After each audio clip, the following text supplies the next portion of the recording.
¿Qué son bases? Tenemos dos tipos de bases, básicamente. Unos son lineales, unas actividades son lineales y otras actividades son no lineales.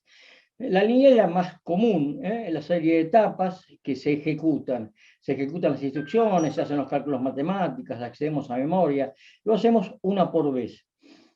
Y tenemos otra que es no lineal, que es la que se ejecuta en las computadoras más potentes en la actualidad, que hace varias funciones simultáneamente. De esto ya algo hablamos cuando hablamos de pipeline. ¿Qué es pipeline? Y es permitir que la computadora haga un montón de acciones que estén coordinadas entre sí para ahorrar tiempo. Y la forma más simple que yo les dije, o un ejemplo muy simple, es en una casa donde exista una lavandería y existan varios departamentos, entonces existen todas unas funciones de cada uno de ellos, que va a ser lavar, va a ser, no sé, centrifugar, secar, planchar, lo que ustedes quieran. Y yo puedo hacer que esto se ejecute en forma lineal, cuando termine uno de ejecutar las acciones empiece el otro, cuando termina ese empiece el otro y así simultáneamente. O puedo hacerlo utilizando las cosas que están vacantes en este momento. Porque cuando el primero lava y deja de usar el lavarropas, el segundo puede utilizarlo. Cuando el segundo deja de usarlo, lo puede utilizar el tercero, y de esta forma el mismo proceso, fíjense que acá de las 6 hasta las 2 dice, acá el mismo proceso se hace de las 6 a las 9:30. Entonces, estas son las actividades que se van a ejecutar habitualmente en una computadora. La computadora va a trabajar en pipeline, es decir, va a utilizar los recursos que no están siendo utilizados en ese momento para que los utilice otro y acelerar el proceso. Esta es una plaqueta y acá lo que vemos son algunos bases básicos. Vamos a ver que acá tenemos el procesamiento. Acá está el socket esta es una plaquita vieja, pero me sirve para mostrar la idea. Acá voy a poner el procesador y voy a tener un montón de interconexiones acá que me van a permitir conectar estos bases. Yo voy a tener dos tipos de bases. Uno son internos a la computadora, que van a estar dentro de la motherboard, que van a estar dentro de la plaqueta de la computadora, que son bases muy cortos y de muy alta velocidad. Y voy a tener otros bases que me van a permitir interconectar otro conjunto de cosas, como memorias, es decir, me van a permitir interconectar la memoria en sí, que la memoria en sí digamos, es externa, no está dentro de la motherboard, sino que está conectada a la motherboard. Y me van a permitir tener acá conexiones donde yo voy a poder conectar diferentes tipos de elementos de acuerdo al tipo de bus que esté utilizando. Vemos que tenemos muchos tipos de bases, porque son específicos. Algunos bases nos van a servir para conectar las memorias y otros bases nos van a servir, por ejemplo, para conectar los discos rígidos. La enorme diferencia que hay entre estos es básicamente la velocidad. En la memoria voy a tener muchísima más velocidad, va a ser la memoria RAM, la memoria principal de la máquina, voy a tener muchísima más velocidad que, por ejemplo, si conecto un disco externo, por más que este sea tipo SSD. Recordemos que los tipos SSD son memorias ROM, mientras que las otras son memorias RAM. Las memorias RAM tienen mucha más velocidad que las memorias ROM, pero pierden la información una vez que yo apago la máquina. Esa información la puedo mantener en ese otro tipo de memorias ROM que dijimos, las SSD. Cuando apago la máquina, la información sigue estando disponible. En el momento que yo le agregue energía al USB o al SSD o a lo que ustedes quieran, van a tener nuevamente disponible la información. Entonces, evidentemente los bases van a ser diferentes. Van a ser algunos bases de muy alta velocidad y otros bases que van a ser de baja velocidad.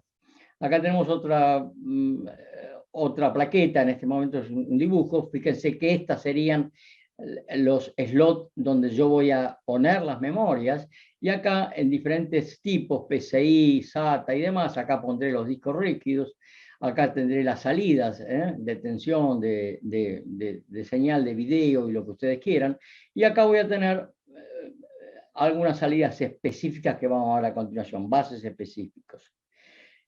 ¿Qué tenemos que definir en un bus?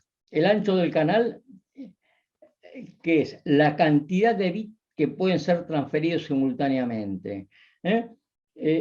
Yo puedo tener un bus de datos que transfiera simultáneamente 8 bits, o 16 bits, o 32 bits, o 64 bits. Vimos en algún momento, me parece que la filmina está más adelante, que teníamos dos formas de trabajo, que eran trabajar en serie o trabajar en paralelo. En estos primeros bases estamos trabajando en paralelo, es decir, estamos mandando todos los bits simultáneamente. Si yo tengo 8 cables que me llevan un bit cada uno, lo que estoy diciendo es que puedo transferir una palabra cada vez que transfiero un bloque de información.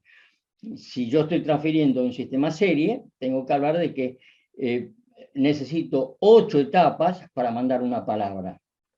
Vamos a ver después que estos tienen su problemática particular. Y lo mismo el bus de direcciones. Porque el bus de direcciones me va a decir, en definitiva, de acuerdo al tamaño de bus de direcciones, a cuántas direcciones puedo acceder en forma simultánea. Entonces, si yo tengo un bus de 32 bits de direcciones, puedo tener una memoria de aproximadamente 4 GB nada más. Estos eran computadoras de hasta unos 5 o 6 años atrás, que admitían una máxima cantidad de memoria principal. ¿Por qué? Y porque no tenía forma de direccionarla. Yo podía meter el chip de direcciones que quisiera, pero no tenía forma de decirle a qué dirección tenía que ir. Esto se soluciona cuando, en lugar de tener un bus de 32 bits, tengo un bus de 64 bits. Entonces un bus de 64 bits va a ser 2 a la 64, y ahí ya no tengo problemas de alcanzar a las direcciones de memoria que quiera. Entonces, cosas importantes de un bus: el bus de datos, la cantidad de bits que pueden ser transferidos simultáneamente y la velocidad, y el bus de direcciones, que me va a decir a cuántas direcciones puedo acceder, lo que me va a dar pues la capacidad máxima de memoria que tiene la máquina. Entonces vamos a tener diferentes tipos de bases con diferentes tipos de velocidades. Y lo que vamos a tener son dos chips, dos integrados, uno lo vamos a llamar puente norte y otro puente sur, que me van a adaptar a esas diferentes velocidades. Vamos a tener algo, digamos, bus frontal, que va a estar conectado con el procesador.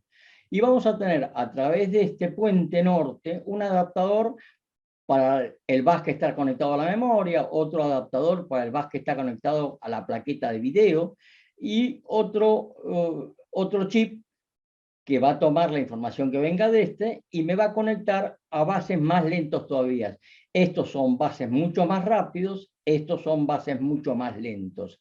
Y lo que tengo, reitero, son adaptadores que me pasan de este chip que es de muy alta velocidad a los chips de menor velocidad que me conectan algunos periféricas. Acá tenemos una filmina que es un poco más, nos introduce un poco más en esto, donde tenemos que tengo diferentes bases que tienen diferentes velocidades. Y después voy a tener memoria, salidas de gráficos, voy a tener gigabit Ethernet, y voy a tener, como dijimos, un controlador SUR que me va a conectar a discos rígidos, me va a conectar a audio, me va a conectar a las salidas de USB. ¿Qué es lo que voy a lograr? Y voy a lograr que este bus que está acá de muy alta velocidad termine conectándose con este bus que es mucha menor velocidad. Estos los que van a trabajar son de adaptadores. Acá tenemos la especificación de estos dos chips, el 875P y el 845G. No me preocupa que se acuerden de esto de memoria, pero es para darles una idea de qué es en realidad el puente norte y el puente sur. Entonces voy a tener la cantidad de memoria que puede manejar, voy a tener qué controladores va a utilizar, las velocidades de cada uno de los bases que están conectados en ello. Esto les va a dar una idea de que sí es necesario conectar los bases, porque los bases tienen, de acuerdo a la especificidad, diferentes utilidades y valores. Tengo ciclos de bases, que es el momento que el bus trabaja, el momento que transmite la información. Es el tiempo que la CPU necesita una transferencia de datos. Y si tengo que hacer simultáneamente activar las señales necesarias para que el procesador realice operaciones de lectura o escritura en la memoria. Acuérdense, el sistema de control, el procesador, trabaja con la memoria. Todo se almacena en la memoria. Y el procesador va a tener un trabajo. Va a empezar a trabajar con sus registros. Si con lo que tiene los registros no le alcanza, irá al caché. Y si lo que hay en el caché no le alcanza, irá a la memoria principal a buscar datos. Todos los periféricos, todo el resto va a almacenar sus datos en la memoria. Y tendremos tres tipos de ciclos, ciclos sencillos, ciclos de base en ráfaga, es decir, esto está asociado con lo que vimos antes con los pipelines, y tendremos ciclos especiales que son aquellos que van a tener que manejar interrupciones. Reiteramos que las interrupciones son las que me permiten trabajar con elementos que tienen mucha menor velocidad que lo que tiene el procesador. Y esto nos lleva a que tenemos dos tipos de bases, unos que llamo sincrónicos y otros que llamo asincrónicos. Los bases sincrónicos son los que me adaptan elementos de alta velocidad. ¿Cuál? Y básicamente la memoria o básicamente la plaqueta de video. Y estos se hacen en el momento que se ejecutan pulsos del clock de la máquina. Entonces, yo voy a tener acá un temporizador, el clock que dijimos de la máquina. Y tendré diferentes cosas, tendré señales de control que irán por el bus de control, tendré direcciones que irán por el bus de direcciones y tendré datos que irán por el bus de datos. Entonces, esto se ejecuta en determinado momento específico. En un momento yo tendré que quiero acceder, hago un acceso a la memoria y digo que lea read. Cuando estas dos están trabajando, en el próximo pulso del reloj yo tendré una dirección que está válida en el bus de direcciones y en un momento pondré los datos. En este momento, y después de este pulso, de este pulso de clock, estos datos son válidos para que la memoria lo pueda leer. Acá hay una ligera diferencia, sí, el pulso comienza acá y los datos están válidos después. Sí, acuérdense que esto es el mundo real. En el mundo ideal las cosas suceden en el flanco del pulso del reloj. Este es el flanco del pulso. En el mundo real, yo siempre voy a tener una pequeña demora entre la aparición del pulso para que se ejecute la acción que tengo en este sistema. Pero lo básico es que esto se va a ejecutar mientras esté válido este pulso que está acá. Entonces, este es el clock de la computadora. En un bus sincrónico se ejecutan todas las cosas de acuerdo al clock de la computadora. Si yo lo que quiero hacer es leer, read, un valor de memoria, lo que voy a tener que hacer es poner la dirección de la memoria que yo quiero leer en el bus de direcciones. Y tendré que poner las dos señales de control, decirle a la memoria que actúe y decirle que lea. Entonces, una vez que sucede en este momento, la memoria va a actuar y va a poner los datos sobre el bus de datos y esos datos van a poder ser leídos por el procesador. Otro tipo... Una pregunta. Sí, dale. Acuérdense, abran el micrófono cuando haya una duda. Dale. No, es para saber si solamente el reloj trabaja por flancos o ¿Cómo? si No te escuché bien. solamente el reloj trabaja por flancos. Todo trabaja por flancos, es decir, todos tienen algún tipo de flanco de ejecución. Todos tienen algún tipo de ejecución. Pero cuando vos estás en un sistema sincrónico, tenés que decir cuándo arranca la acción. Entonces, vos acá tenés dos flancos, un flanco de subida y un flanco de bajada. A propósito, esto no es recto. ¿Por qué? Porque tiene un tiempo de ejecución que es finito, existe. Entonces, en electrónica, cuando nos ponemos a trabajar un poco más fino, las cosas suceden habitualmente en el flanco de bajada. ¿Por qué? Porque para la computadora es mucho más fácil, para cualquier circuito electrónico, detectar flancos, y en particular el flanco de bajada, porque va a un valor alto y pasa abruptamente a un valor bajo. Entonces, esto es muy fácil de detectar. Y eso es lo que dice en este caso, lo que ordena en este caso la acción, el flanco. Eso es un bus sincrónico. Ejecuto las acciones un tiempo después. Si se acuerdan, cuando vimos flip-flops, hablamos de que yo tenía un tiempo que llamábamos tau, que era el tiempo que tardaba en que se ejecute la acción dentro del flip-flop. Y eso es lo que nos permitía que el flip-flop trabajara como un almacenador, o trabajara o cambiara. No sé si con esto lo aclaré o lo empeoré. Sí, Lo empeoré. o sea, sí, no, a ver, eso ya lo tenía claro. Lo que quería por ahí saber era el tema de la lectura y la escritura, porque estoy mirando acá que no se leen por flanco, sino por, ¿cómo se llama? No, claro, bueno, Niveles. acá vas a tener otra historia similar a esto. Esto es nada más que la acción de ponerte una dirección de memoria y ponerte en el bus de datos datos válidos. Después, estos datos también se van a leer en forma sincrónica, de acuerdo al tipo de bus, porque vamos a ver que tenemos bases series y bases paralelos. Entonces, en los bases series vas a leer todo a continuación, en los bases paralelos vas a necesitar una acción de control que también va a trabajar por flanco. La acción ya tiene que estar definida antes de que se ejecute, digamos. Claro, Bien. está definida en la programación del sistema, está definida en el hardware del sistema, cuando la ejecutas. Esto ya no es Listo. software, esto es hardware puro. Sí, sí, sí, sí. ¿Ah? Listo, quedó claro. Muchísimas gracias. No, por Dios. Acuérdense, párenme cualquier cosa que no entiendan. ¿Qué son los bases asincrónicos? Son bases que están conectados a cosas mucho más lentas que, por ejemplo, las memorias y la computadora. Por ejemplo, los discos. Dijimos que los discos lo que necesitábamos eran, si yo tengo un montón de discos, no solamente voy a necesitar dar la orden, el disco va a empezar a trabajar, va a almacenar la información en un caché dentro del disco, y cuando el caché esté lleno, le va a dar una señal a la computadora, que es lo que hablamos como interrupciones, que la computadora entonces va a requerir esos datos, pero lo va a requerir del caché del disco, no lo va a requerir de la lectura del disco. Entonces, eso hace que los tiempos y los trabajos sean diferentes, y eso hace de que necesitemos un bus que voy a denominar asincrónico.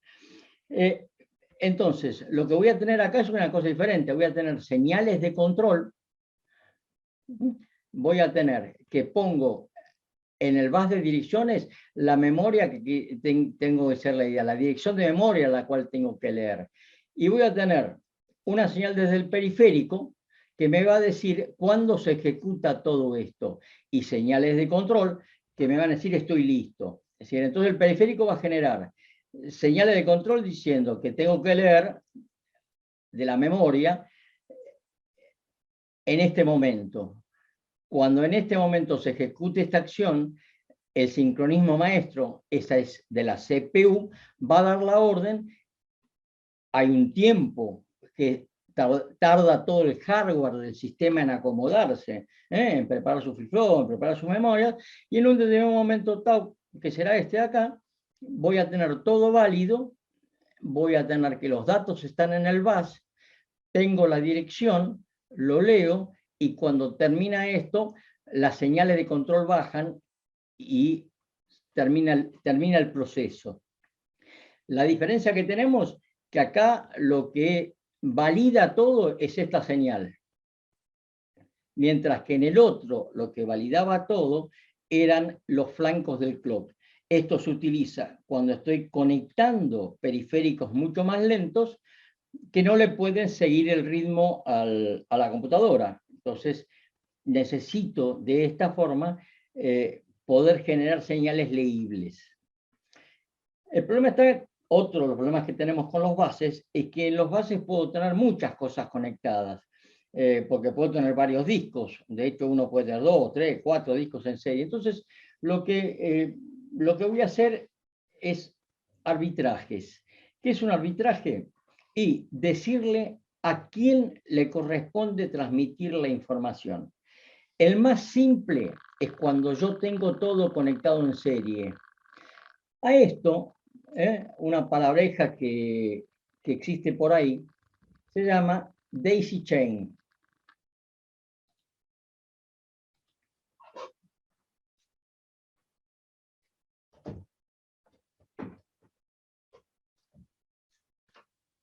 Cuando lean,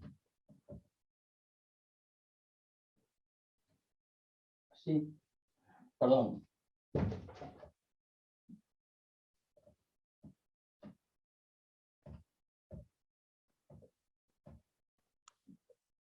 Daisy chain significa que las cosas están conectadas en serie. ¿Qué significa? Que las cosas están conectadas unas a continuación del otro. Y eso es lo que estábamos viendo recién. Si yo tenía varias cosas conectadas en serie, cuando cualquiera de estos requiere una señal, hago un requerimiento al árbitro. El árbitro va a ser parte del programa de la CPU. Entonces, el árbitro autoriza, pero primero autoriza a este, después autoriza a este. Si este no está ocupado, este transmite, qué sé yo. El problema está que este, que es el primero de la cadena, siempre va a tener más posibilidades de transmitir. Entonces, la evolución de esto es un arbitraje que se denomina arbitraje centralizado por niveles de prioridad, donde ahora cada uno de los bloques que está conectado al bus tiene un nivel diferente. Entonces, va a recibir, si yo tengo dos pedidos simultáneamente de transmitir en el bus, va a transmitir primero el que tenga mayor prioridad. Y tengo otro que se llama arbitraje descentralizado, que es todos tienen posibilidad de transmitir, nada más que el que quiere transmitir pone una señal que está ocupado y el resto quedan deshabilitados. En este caso no lo tengo la señal de que estoy trabajando con el bus, sino que todos pelean por el bus. En este caso solo pelean por el bus en el momento que no tengo uno de los sistemas trabajando.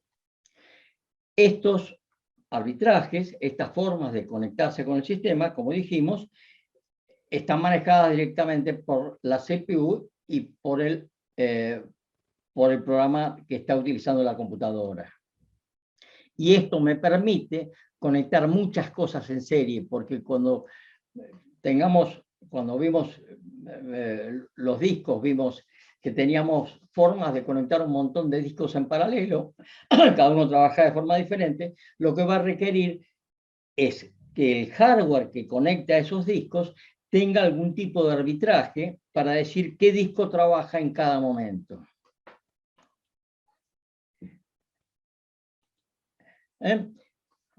Dos palabrejas sobre comunicaciones serie y comunicación paralelo.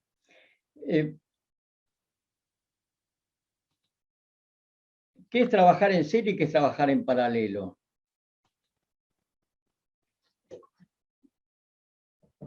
Cuando yo tengo un equipo y tengo que conectarlo con otro equipo, tengo que tener un canal de comunicaciones. Si yo tengo que mandar una cantidad de información, puedo mandarla de dos formas, o por un solo cable o por una multitud de cables. Si yo tengo que mandar la palabra, por ejemplo, 1, 0, 0, 1, 1, 0, la puedo mandar de la siguiente forma. Puedo poner un 1 acá, un 0 acá, un 0 acá, un 1 acá, un 1 acá y un 0 acá. Y esta señal se va a transmitir simultáneamente por todo el cable. O puedo mandar la misma señal por acá. Esta señal va a tardar, evidentemente, mucho menos que esta señal. ¿Por qué?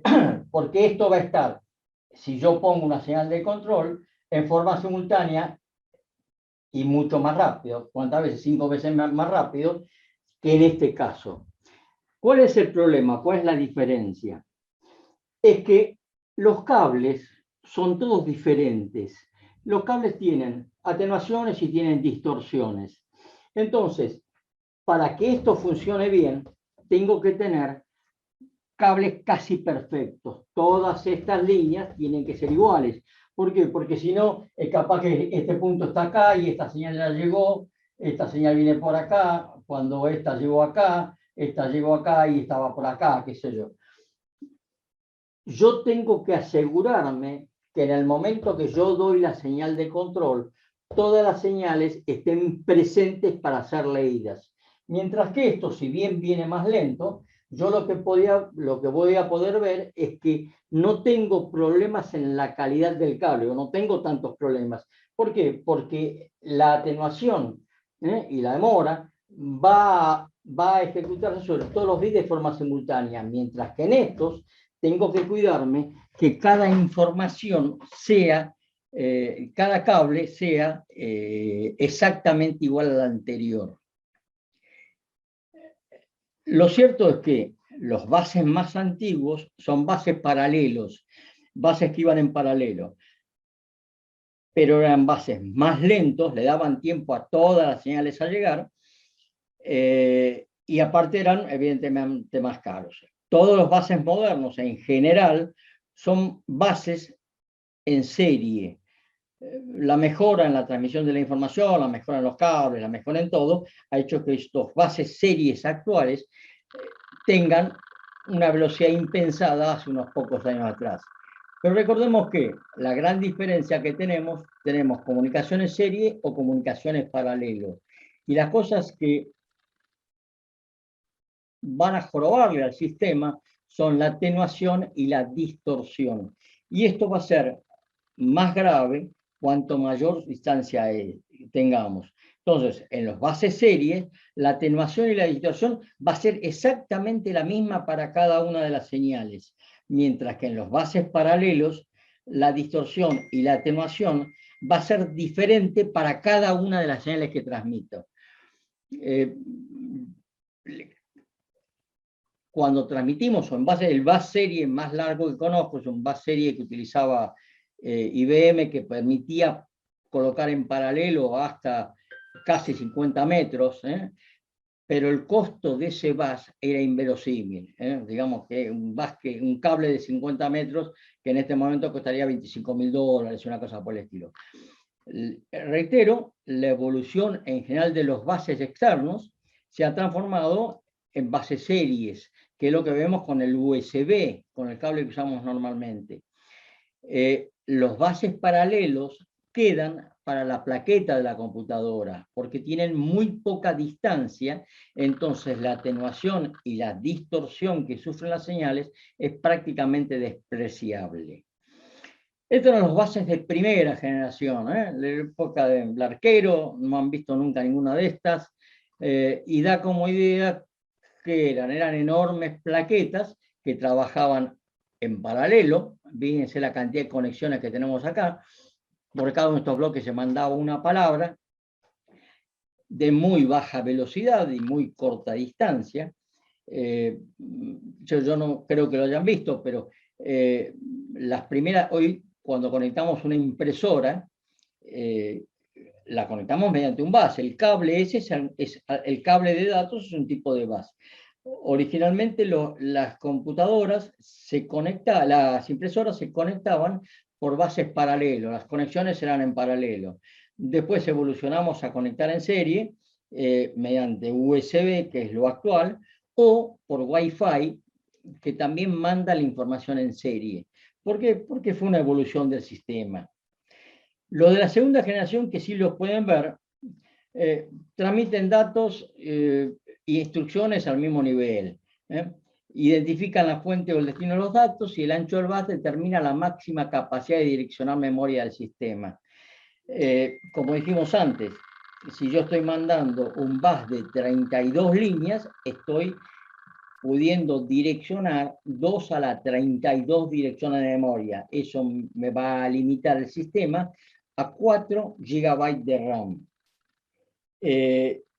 También ya es poco probable que los veamos, pero lo cierto es que de todos los que hay, vamos a ver que hay un montón, el PCI, que es este de segunda generación, ha evolucionado a ser de tercera generación.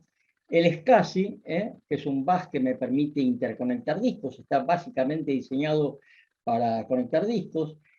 El ISA y el IDE, que son obsoletos, ya no se utilizan.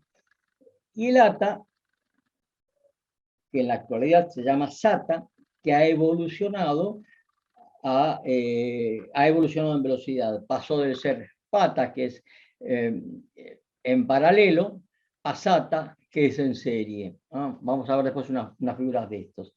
Estos son internos. ¿Qué significa internos? Y que están conectados dentro, se conectan directamente a la motherboard y habitualmente trabajan sobre la motherboard. Mientras que tengo algunos externos, ¿no?, de los cuales los más conocidos es el fireware y el USB. Vamos a ver que después tengo bases específicos para video, pero estos son bases específicos de datos generalmente. Y lo que voy a tener, el fireware es está más asociado con Apple, mientras que el USB es el genérico, es el que ganó el mercado, y tengo de diferentes tipos, 1, 2, 3, el actual es el 3.2, y las velocidades en serie son mucho mayores. Entonces vamos a tener algunos que como este son en paralelo, que evolucionaron. Este es en paralelo y se quedó, este ya es en serie, y estos dos ya son en serie como evolución. Acá les puse algo de velocidades, esto cambia permanentemente. Esta primera capaz que tiene un año, bueno, esto ha evolucionado, pero lo que me interesa de esto es el ancho del bus. Acuérdense que el ancho del bus me va a decir la cantidad de palabras que puedo transmitir, y la cantidad de palabras me va a decir no solamente el tamaño de la información, sino la cantidad de direcciones a las cuales puedo yo acceder con ese bus. Entonces tengo, los primeros serán de 16 bits, acuérdense el 8086 que vimos, y fueron evolucionando hasta los actuales 64 bits, y ya hay algunos de 128 bits muy específicos. El SCSI es una norma que desarrolló Macintosh Apple en el 84, fue evolucionando, está asociado con el manejo de discos en forma profesional, es decir, uno habitualmente no tiene conectores, no tiene una salida SCSI en su computadora, pero si yo tengo que manejar un array de discos, tiene una forma muy cómoda de trabajar, porque tienen esto registra, tiene un arbitraje, el arbitraje es en daisy chain, pero es un arbitraje muy rápido. Reitero, es un bus que es específico para el manejo de discos y básicamente profesionales.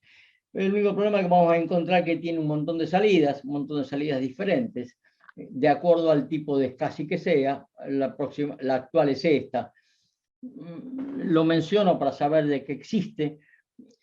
Habitualmente uno se encuentra con esto cuando se encuentra con un array de disco profesional y está manejando muchos terabytes de información. ELISA, también dijimos que estaba medio muerto. Voy a tener un sistema de bus, voy a tener este sistema de trabajo, y voy a tener un bus de expansión. Los conectores eran de este tamaño, ya no los vamos a ver en las computadoras, conectores muy grandes, y que tienen, como vemos acá, un bus de 16 bits que ya en la actualidad es obsoleto. La evolución empezó con el IDE, que es una norma escrita ya hace muchos años, que fue hecho básicamente cuando trabajamos mucho con CD-ROM y ese tipo de unidades. La diferencia con el resto es que la electrónica que maneja el equipo está incorporado al dispositivo. Es decir, la electrónica que manejaba el disco ya estaba incorporada en el disco. Y esto evolucionó. Acá tenemos cómo son las interfaces de este tamaño, pero básicamente los que han visto que teníamos un conector de ese tipo, muy ancho, un cable plano que me conectaba un disco. Algunos pueden haber visto este tipo de cosas con un conector muy grande acá, y esta, como dijimos, es información que va en paralelo.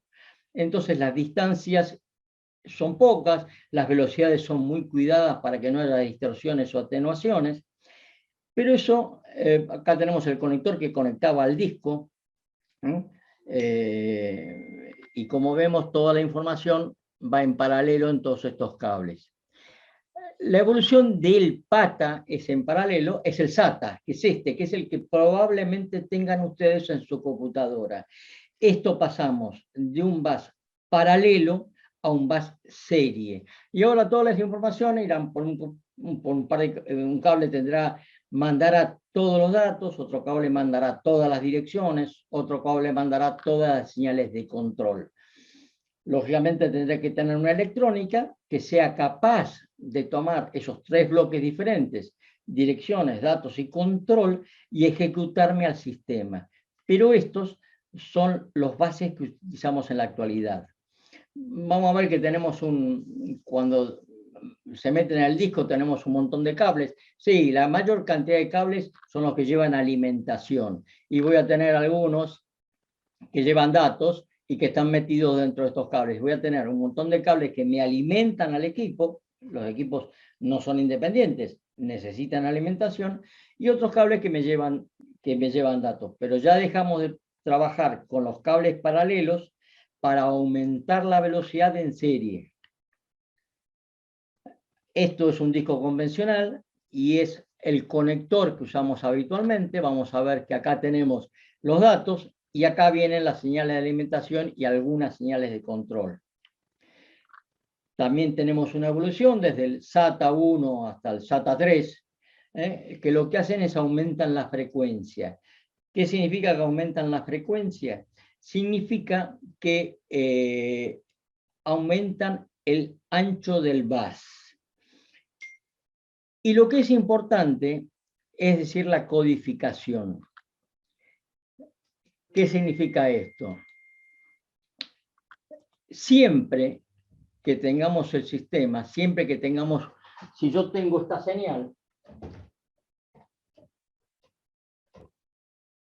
yo tenía la señal que genero esta señal,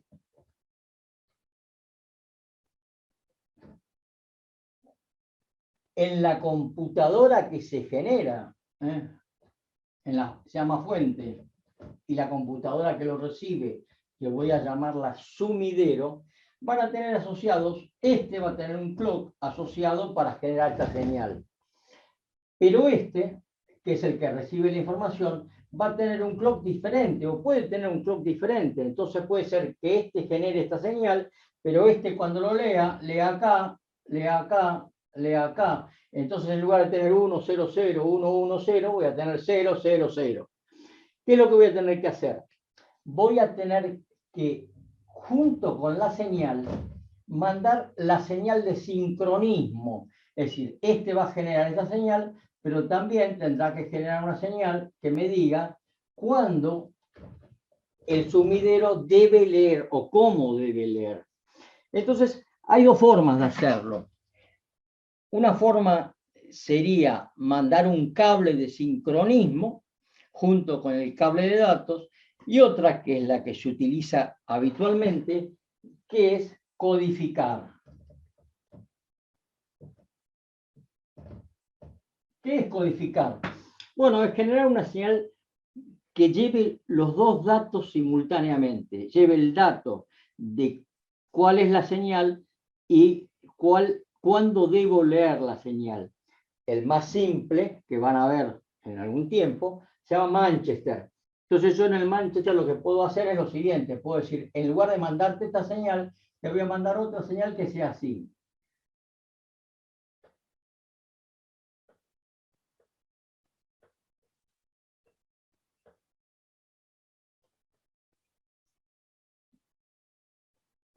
Entonces, lo que voy a hacer es ver si el flanco va para arriba en la señal o el flanco va para abajo en la señal. Y voy a poder decir que cada vez que tengo un flanco, tengo un bit.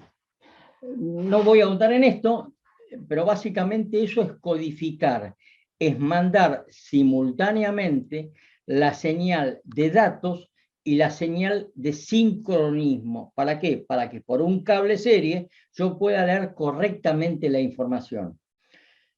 Aparte, vamos a llevar siempre a un campo, un bloquecito que me va a permitir verificar que esa información sea correcta, pero codificar básicamente es eso, es generar una nueva señal que me va a permitir recuperar la señal original.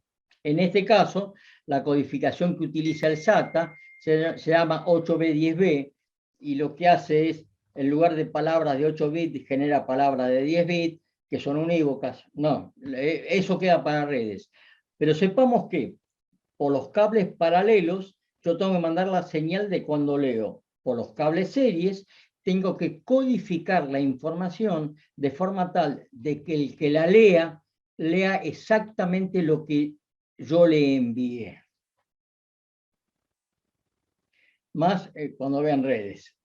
El tema es interesante, pero bueno. Bueno, este es lo mismo, es decir, acá no variamos demasiado. Acá tenemos algunos adaptadores. Yo puedo tener un disco paralelo, pata, que sea, que tenga información que no quiero perder, pero lo que tengo en mi computadora es un bus SATA. Entonces lo que voy a tener es un adaptador que me va a permitir pasar de información PATA a información SATA. Pasa de serie a paralelo. Este es el conector normal que van a encontrar. Pueden tener conectores internos que estén asociados, que estén en la plaqueta de la motherboard, o puedo tener conectores externos fuera de la computadora. Si los tengo dentro de la computadora, están dentro del gabinete. Si los tengo fuera, y puedo tener discos externos sin ningún tipo de problema. Esta solución de a poco se va eliminando porque ahora, como vimos, vamos a utilizar otro tipo de bases, los USB, que nos van a permitir a una enorme velocidad, un USB 3, trabajar con esto y en forma más remota. PCI, bus PCI, reitero, seguimos trabajando con bases que comenzaron en la segunda generación y evolucionaron. Y es el actual, es el que se utiliza mucho en este momento. Tiene varios tipos, el PCI Express es el que más se usa en estos momentos. Pero básicamente fue desarrollado por Intel, así como el SCSI fue diseñado por Apple, que es la otra gran marca de computadoras, gran marca de sistemas operativos. Este fue diseñado por Intel, empezó con 32 bits y ahora anda en 64, tiene sí 50 líneas porque este trabaja en paralelo, y si yo tengo 64 bits, 50 líneas, porque multiplexa, es decir, yo puedo mandar la mitad del bloque de información en un momento y después la segunda cantidad del bloque de información en un momento posterior. Las líneas son multiplexadas, como vemos, para datos y direcciones. Yo puedo tener 32 bits, pero en esos 32 bits puedo mandar 64, porque los mando en dos tiempos diferentes. Y hay muchos tipos, esto ha ido evolucionando.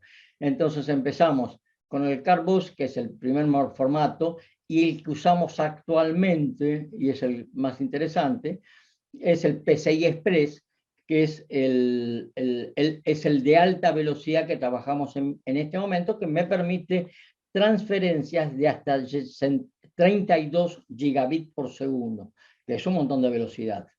Entonces, una evolución de cómo ha ido variando desde el PCI 1 hasta el PCI 5 junto con el PCI Express. ¿En qué lo vamos a diferenciar? Y tiene diferentes líneas señales de control entre los diferentes PCI, todos trabajan de la misma forma, y tienen, por supuesto, diferentes tipos de conectores. Estos son los conectores que voy a tener. Fíjense que estos son los PCI normales, el mini PCI, y una posterior tendremos un PCI Express. Este es otro bus diferente, que es el AGP, que es el bus que me va a manejar el video. Como vemos, tenemos un montón de buses, de los cuales los que más utilizamos son el SATA, el PCI, el AGP para conectarme a la plaqueta de video, y, o paquete de video antiguo, y el USB, sobre todo el 3, que me va a permitir trabajar con un bus externo de muy alta velocidad. Entonces,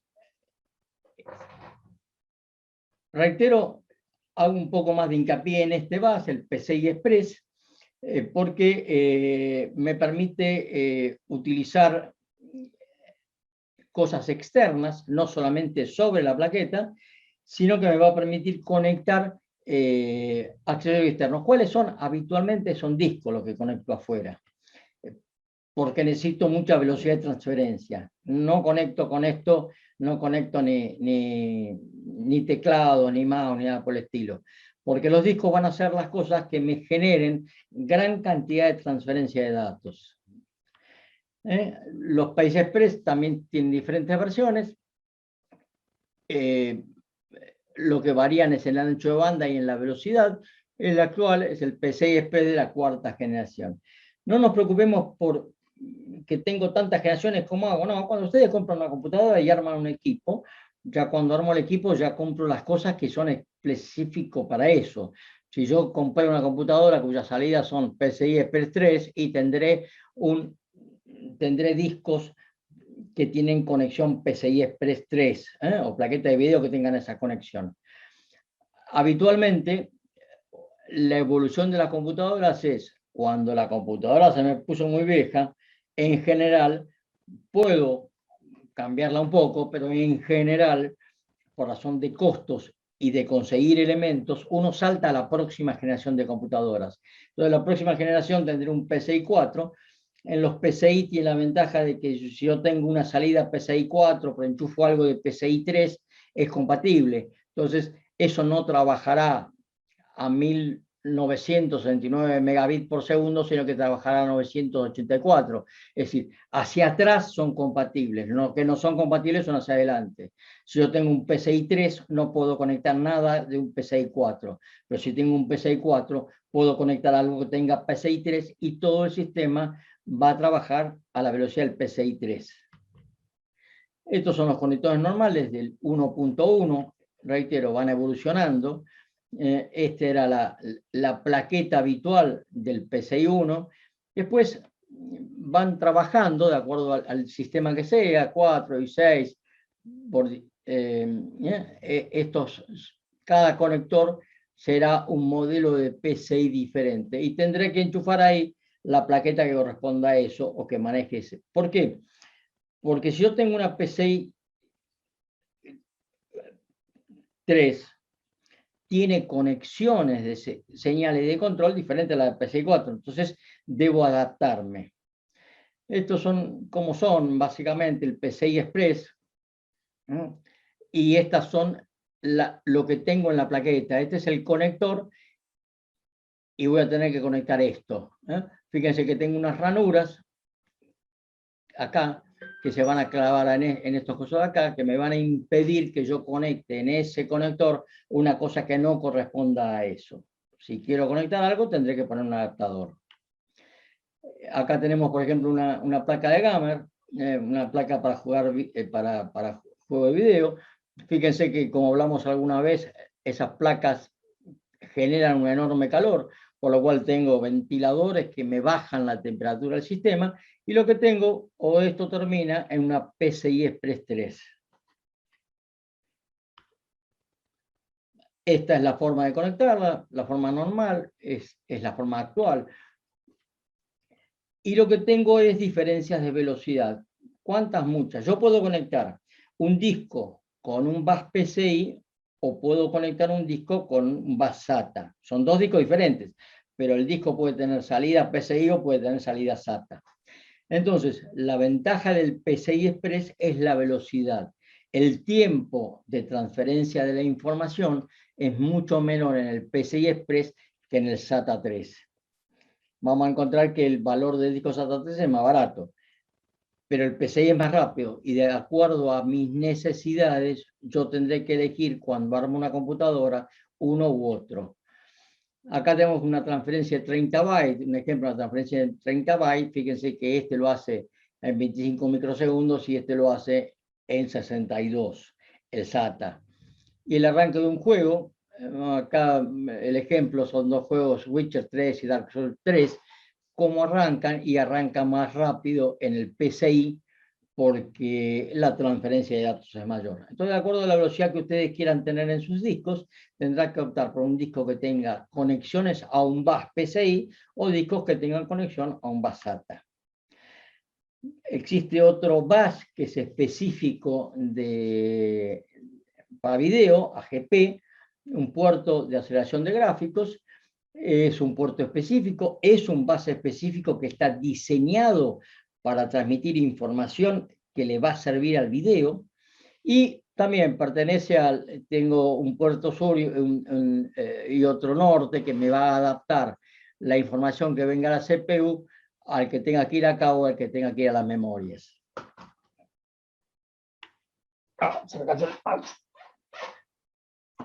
Bueno, acá seguimos con lo mismo, diferentes. Hay bases externos. De bases externos en la norma hay dos, básicamente. Es el firewall, que se usa poco, pero lo van a encontrar en las computadoras. Se conecta con equipos cada vez menos. Y el otro, que sí ha revolucionado el sistema y es el que usamos habitualmente, que es el USB. El USB tiene toda la norma, el USB 1, el 2, el 3, y el 3.1 y 3.2, que es la actual. Sabemos que la gran diferencia de estos es encontrar el tipo de conector. Por todos va a pasar la misma información. Lo que pasa es que lamentablemente tenemos dos tipos, tipo A y tipo B, y hay un macho y una hembra. Entonces, lo más complicado, yo creo, del USB es conseguir el conector que nos trabaja con el tema, porque los conectores están asociados a cosas específicas. Los conectores están asociados, por ejemplo, el USB que conecto en el teléfono, habitualmente, es diferente al USB que es una computadora, por tamaño, por problema de espacio, por tamaño de espacio.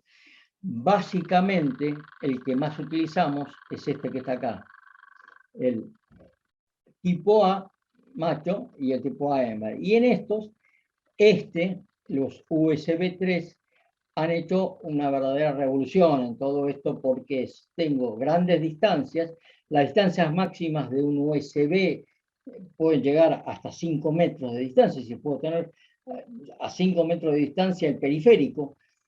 En los otros casos del SATA o el PC Express, las distancias son muy cortas, son milímetros o pocos centímetros. En el caso del USB puedo tener distancias mucho más grandes. El USB 3 trabaja muy bien a muy alta velocidad, hasta medio metro, una cosa por el estilo, y el USB 2 a menor velocidad trabaja hasta 5 metros sin ningún tipo de problemas. El USB 2 fue en el año 2000, en el 2008 fue el USB 3 y hay una evolución. Ha ido evolucionando hasta el 3.2 ahora, y la velocidad de transferencia de información puede llegar hasta 5 gigabits por segundo. Y eso es, por ejemplo, a ver, esperen un segundito, es este. Sí, este es un disco de 2 terabytes y ese disco de 2 terabytes está conectado con un conector USB. Fíjense que este es un USB macho tipo A, y este conector lo puedo conectar directamente y me permite transferencias de velocidad de esto, que es una memoria masiva de 2 terabytes, hasta distancias de medio metro, una cosa por el estilo. Esto es una cosa increíble, es tecnología que no existía hace 2, 3, 4 años atrás. Es un disco de todo sólido de muy alta capacidad y muy alta velocidad. Y logro conectar ese bloque de información, que es muy grande, o que es grande, a velocidades muy altas a mi PC. ¿Por qué? Porque utilizo un USB categoría 3. Y reitero, el único problema que tenemos con ese es que las distancias no son excesivamente grandes, pero las velocidades de transferencia son enormes.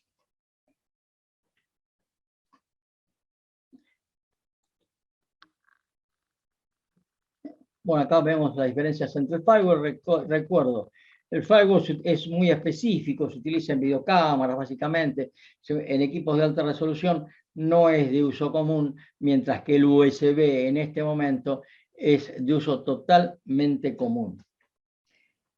El USB tiene un protocolo de funcionamiento y ese protocolo de funcionamiento me va a determinar qué cosas se conectan.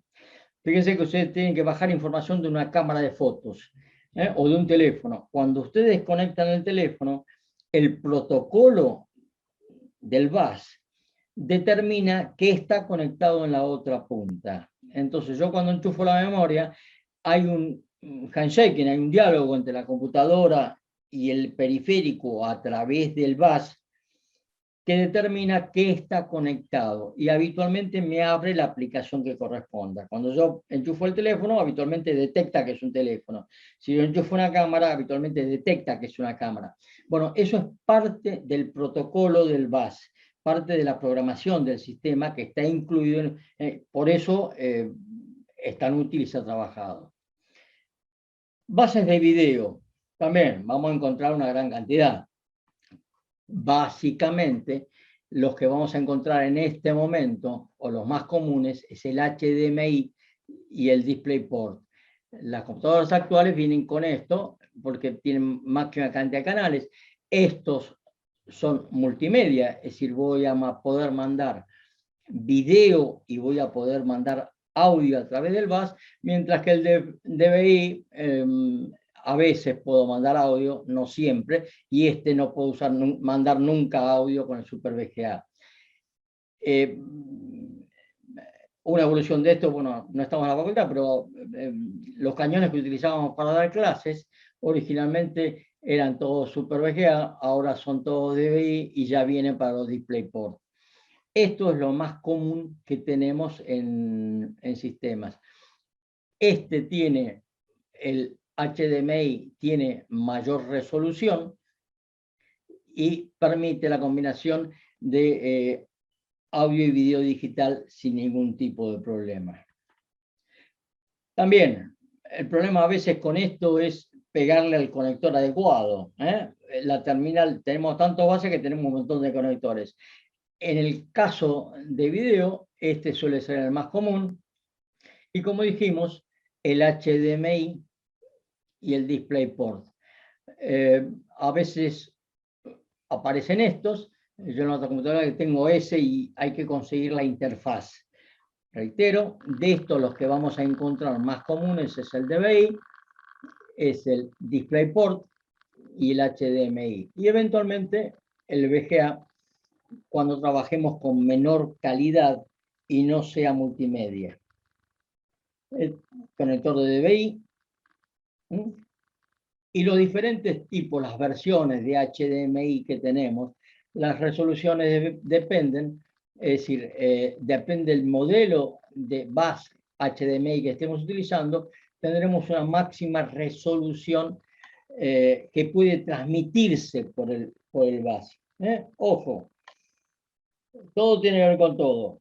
Si yo tengo un televisor que trabaja con 4K de video y trabaja 24 cuadros por segundo, voy a tener que utilizar un HDMI 1.4. Si utilizo este, no gano nada. Yo tengo que conectar, como vimos antes, con el SATA o el PATA, lo que corresponde en el lugar que corresponde. Entonces, de vuelta empezamos con acá, tenemos un puente norte y un puente sur. De la CPU me va a adaptar a los diferentes bases que tenga. Cada base en general es específico, tendré el bus del procesador, que es el más rápido y está dentro de la motherboard, y el bus de la plaqueta de video, que termina en un conector, al cual conecto la video, el bus de memoria que termino en un conector donde me conecto las memorias. Fíjense que estos buses ya son muy cortitos, hay muy poca distancia desde el chip hasta la plaqueta de video en sí. Y después de acá tendré salidas, tendré un sur que me va a conectar a diferentes tipos de puentes.